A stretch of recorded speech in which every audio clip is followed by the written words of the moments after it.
Thank you for tuning in to NSUSpartans.com. I'm Matt Mahalik. Homecoming week, of course, always means thousands of Spartan alums are back on campus here to cheer on the football team as well as celebrate their alma mater. And we're pleased to be joined today by a Spartan alumnus who is a legend in his own time. He pretty much rewrote all the record books here at Norfolk State. And when it comes to offense and throwing the football, we're joined by Aaron Sparrow, who's back for homecoming week. Aaron, thanks for joining us. How have you been? I've been doing great, man. Glad to be here for homecoming week and enjoying the festivities and enjoying the players and the facilities. A lot has changed since I was here between 92 and 96, so it's amazing. Well, we were talking earlier, and you're staying in the Nashville area now. You've been down there for about 20 years or so. I guess kind of update folks on where you are with your life. What do you do for a living, and what have you been up to, I guess, in the years since Spartan fans last saw you in the green and gold? Yeah, well, first of all, how I got to Nashville, Tennessee was, like I told you earlier, through the Nashville Cats, the Arena Football League, through Jay Gruden, who's now the head coach with the Washington Redskins. When I was in Nashville, he was our offensive coordinator. And so I ended up moving to Nashville, man, ended up loving the city and everything, and been there for 20 years. While I'm there, I'm working at a school, high school. I'm coaching football, and I'm also doing in-school suspension, working with the kids, man. But it's been lovely. I've been enjoying the city, man. I've been trying to come back and forth from Nashville to Virginia. But just overall, wonderful being home, and especially for homecoming and seeing the guys being excited. What are some of the things that you think about when you're back in town and you think about the days that you were wearing the green and gold on the chest? What are some of the things that you think about from your playing days? Well, just the fans and my teammates and the coaches. Just that whole atmosphere, friendly atmosphere, just to make sure everybody is fine and taken care of and enjoying one another. That meant so much to me. It was a team spirit as a football player. You can carry that stuff a long way in memories. So just coming back here and just realizing how important that is, just to maintain friendship and just to work with everybody, it was really fun.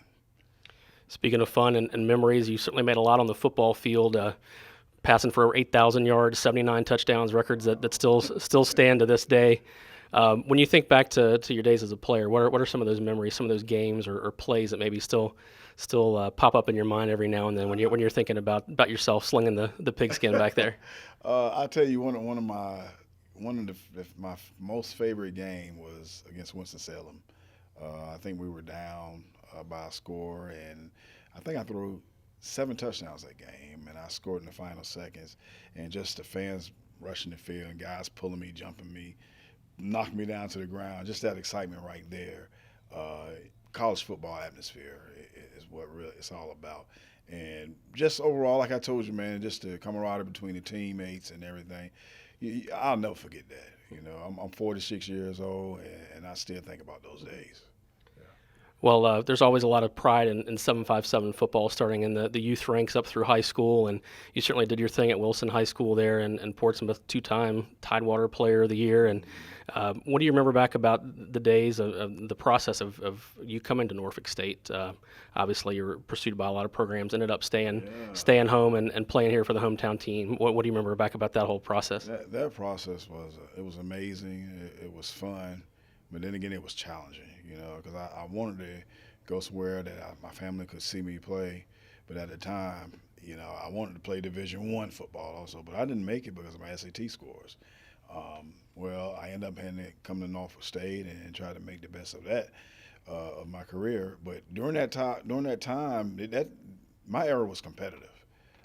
We had a bunch of good athletes, man, from different schools and a bunch of good teams that we played against. But with the help of Coach Darnell Moore, we overcame that era as far as being a dominant team during my time. But it was very competitive back then. You mentioned Coach Moore. He was actually one of 3 coaches that you ended up playing for here at Norfolk State, of course, starting off with Willard Bailey and then one season with Archie Cooley and then finishing up with a couple of years of Darnell Moore. Certainly definitely a record-setting era for NSU football, and it all began with the passing game. You know, you had guys like Darius Blunt and Marty Connor in there too, but what people still talk about still to this day, of course, is Sparrow to Roe. Sparrow to Roe. So I was going to ask you, you know, what people still talk about those touchdowns and those hookups to this day. What was special about that connection that you two guys had on the field? Well, Roe is a special guy, man. You might get a receiver or a person like that once every 4 or 5 years, if that. He was just a special individual. I actually met him in the All-Star game, Virginia High School All-Star game. And I think he was going to a small junior college, but I kind of talked with him on the side and kind of got him over here to Norfolk State. And I just felt a connection with him off the bat, right in that Virginia High School All-Star game.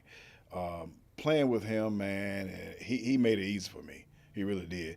And not just with Roe, but I had Darius Blunt, Marty Connor, man. Those guys made it easy for me also. And John Quinn in the backfield, I couldn't go wrong. So I felt comfortable back there, man, and we were good friends off the field also. And when you got that connection going, it's easy. It'll make the game of football easy.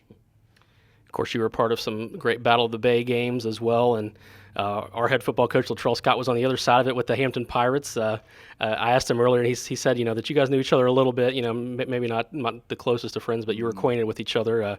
What do you remember about Coach Scott or for those Hampton teams from those days? And do you think maybe he could have helped you out a little bit in the passing game if he was on this side?